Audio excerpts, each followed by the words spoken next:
وَلَقَدْ يَسَّرْنَا الْقُرْآنَ لِلذِّكْرِ فَهَلْ مِن مُّدَّكِرٍ اعوذ باللہ من الشیطان الرجیم، بسم اللہ الرحمن الرحیم۔ اب ہم نے کرنی ہے آیت نمبر 161۔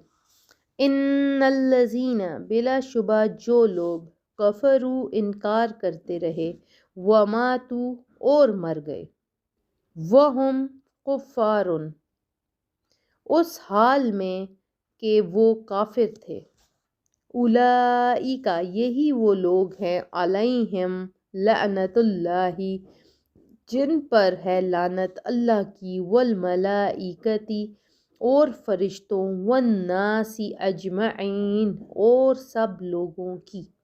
دیکھیں جب تک ہم زندہ ہیں اللہ سبحانہ و تعالیٰ تب تک ہمیں موقع دے رہے ہیں کہ ہم دوزخ سے بچ جائیں۔ ہم میں سے کوئی کسی کو یہ نہیں کہہ سکتا کہ تم پر لعنت ہو۔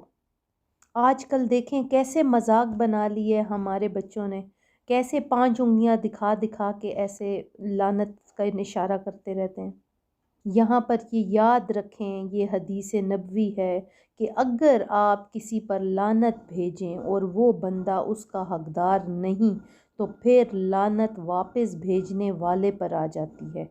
یہاں یہ بات بھی ذہن نشین رکھیں کہ اگر کوئی کافر ہے تو ہو سکتا ہے کہ وہ آخری وقت تک مسلمان ہو جائے، آپ کسی پر بھی لعنت نہیں بھیج سکتے۔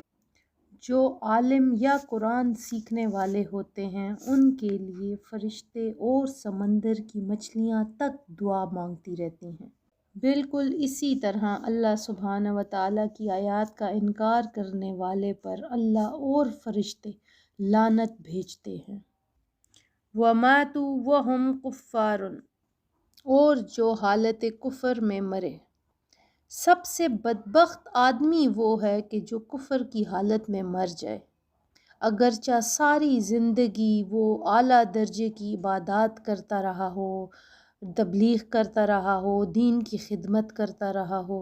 کفر پر مرنے والوں پر اللہ سبحانہ و تعالیٰ کی، فرشتوں کی اور تمام انسانوں کی لعنت ہے۔ اس آیت مبارکہ سے ہمیں یہ بھی پتہ چلتا ہے کہ مرتے وقت ایمان کی دولت سے محروم رہ جانا سب سے بڑی بدبختی ہے، اور اس وقت ایمان کا سلامت رہ جانا بہت بڑی سعادت ہے۔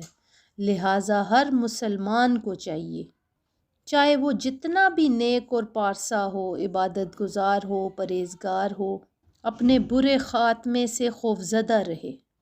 ہمارے بزرگان دین کا بھی یہی طرز عمل رہا ہے کہ وہ سب سے زیادہ برے خاتمے کے بارے میں خوفزدہ رہتے تھے۔ چنانچہ جب حضرت سفیان ثوری رحمۃ اللہ تعالی علیہ کا وقت وصال آیا تو آپ نے رونا شروع کر دیا۔ ان سے کہا گیا آپ امید رکھیے، اللہ سبحانہ و تعالیٰ آپ کے گناہوں کو بخش دیں گے۔ آپ رحمۃ اللہ تعالی علیہ نے فرمایا تم کیا سمجھتے ہو، کیا میں اپنے گناہوں کی وجہ سے آنسو بہا رہا ہوں؟ اگر میں جانتا کہ اللہ سبحانہ و تعالیٰ کی وحدانیت پر قائم رہتے ہوئے مروں گا تو پھر مجھ پر پہاڑوں کے برابر بھی گناہ ڈال دیے جاتے تو مجھے کوئی پرواہ نہ ہوتی۔ کیا ہم اپنی موت کو لے کر ایسا سوچتے ہیں؟ ہر کوئی اپنا اپنا موازنہ کرے، اپنے دل کا، اپنی کیفیات کا موازنہ کرے۔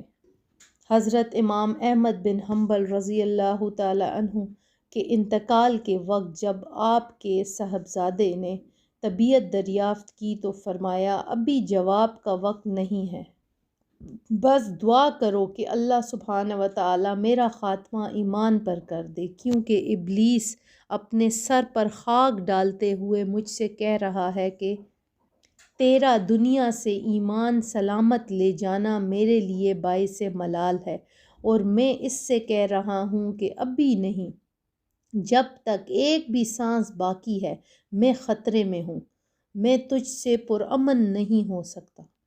یہاں پر یہ مسئلہ یاد رکھنا چاہیے کہ اس آیت مبارکہ میں کافروں پر لعنت کی گئی ہے۔ دیکھیں جس شخص کے کفر پر مرنے کا یقین نہ ہو اس پر لعنت نہ کی جائے، یہاں تک کہ کسی کا نام لے کر بھی اس پر لعنت نہیں کرنی چاہیے کہ فلاں شخص پر لعنت ہو۔